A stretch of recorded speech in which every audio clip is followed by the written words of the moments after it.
150 साल इंतजार करना पड़ा, संघर्ष करना पड़ा। हमारे देश की राजनीतिक व्यवस्था में महिला आरक्षण लागू करना भी दुनिया में एक ऐसा ही अनोखा कदम था।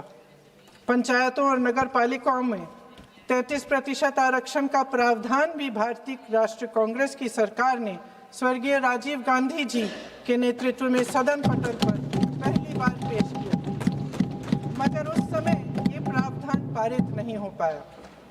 आज आदरणीय प्रधानमंत्री महोदय जी ने भी इसका जिक्र किया, लेकिन हमेशा की तरह उन्होंने आधी बात बोल दी।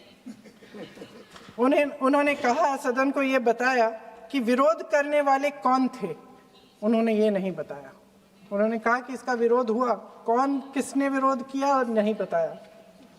विरोध तो आप ही ने किया था, भाजपा ने।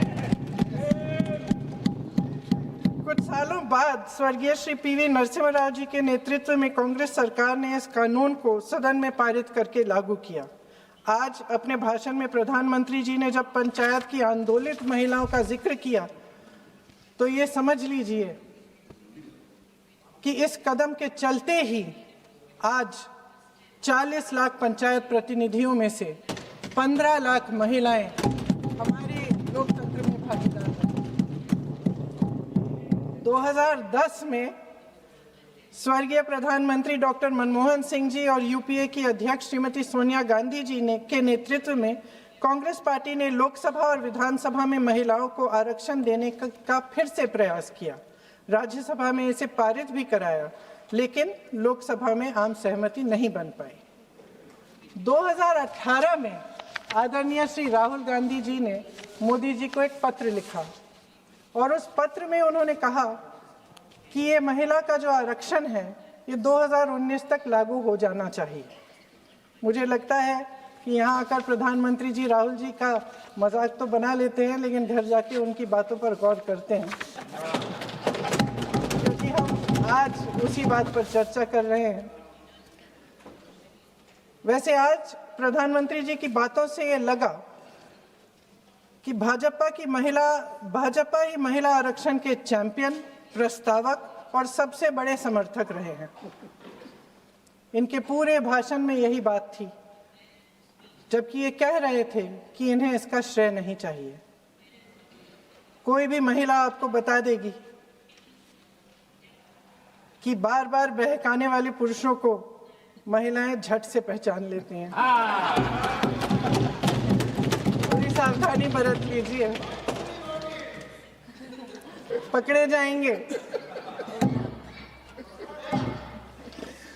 आखिर जब 2023 में राहुल जी के पत्र को पढ़ने के कुछ सालों बाद, हाँ, उसके बाद पढ़ लिया।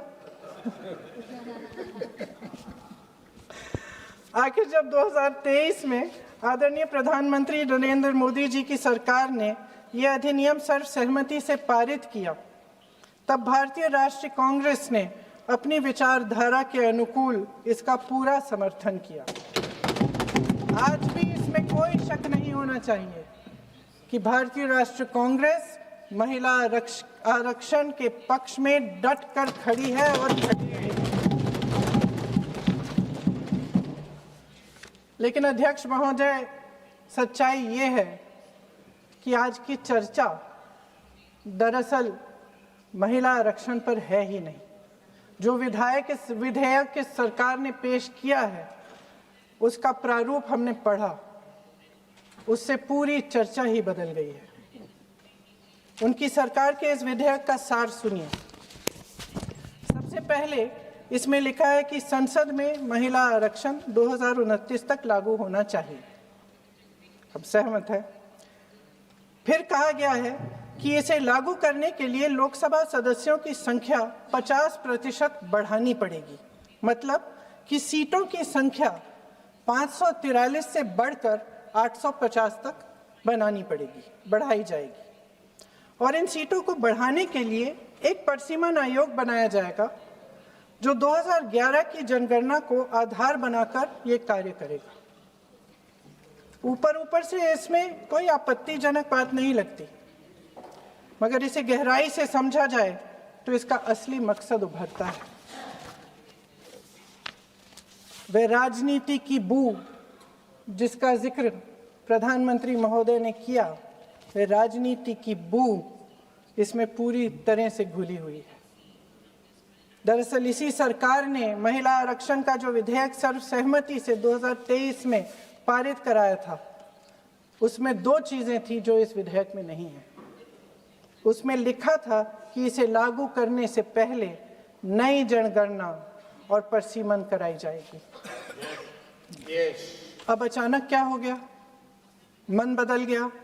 वही सरकार पुराने आंकड़ों के आधार पर क्यों आगे बढ़ना चाह रही है और इतनी जल्दबाजी क्यों?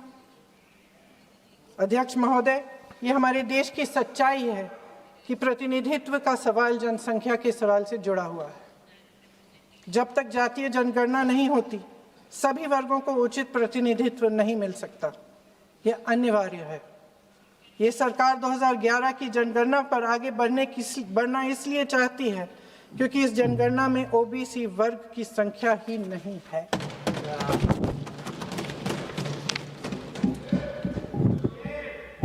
आज प्रधानमंत्री महोदय ने बड़े हल्के में बोल दिया कि इस वर्ग और उस वर्ग के बारे में हम बाद में देख लेंगे।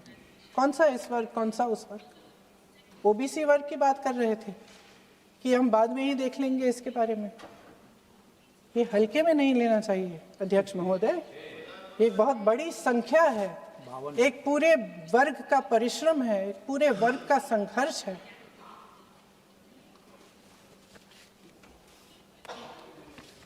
इसे टेक्निकल मुद्दा बता के उन्होंने अपना पल्ला झाड़ दिया।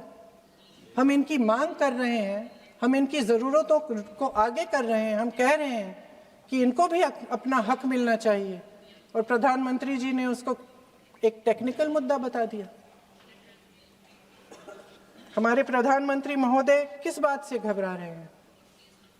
इसी बात से ना कि जब नई जनगणना होगी तो इस ओबीसी वर्ग के असली आंकड़े निकलेंगे और उसमें पता चलेगा कि ये वर्ग कितना मजबूत है, कितना बड़ा है, और उसके हक को कोई नकार नहीं पाएगा। 2011 की जनगणना को परसीमन का आधार बनाकर प्रधानमंत्री जी ओबीसी वर्ग की ये हक छीनना चाहते हैं। उनके साथ एक बहुत बड़ा अन्याय करने जा रहे हैं। अध्यक्ष महोदय, कांग्रेस पार्टी कभी नहीं होने देगी। हमारा संविधान सबका है, ये देश एक एक देशवासी का है। किसी एक का हक छीनकर इसे नहीं चलाया जा सकता। इस विधेयक में सिर्फ यह अभाव नहीं है, एक और खतरनाक अभाव है। संसद का 50% विस्तार प्रस्तावित है, लेकिन इसके लिए कोई ठोस प्रक्रिया के बारे में एक भी शब्द नहीं लिखा है। आश्चर्य की बात यह है कि इतने बड़े परिवर्तन के नियम क्या होंगे, कैसे किया जाएगा, इसके बारे में पूरे विधेयक में एक भी शब्द नहीं है।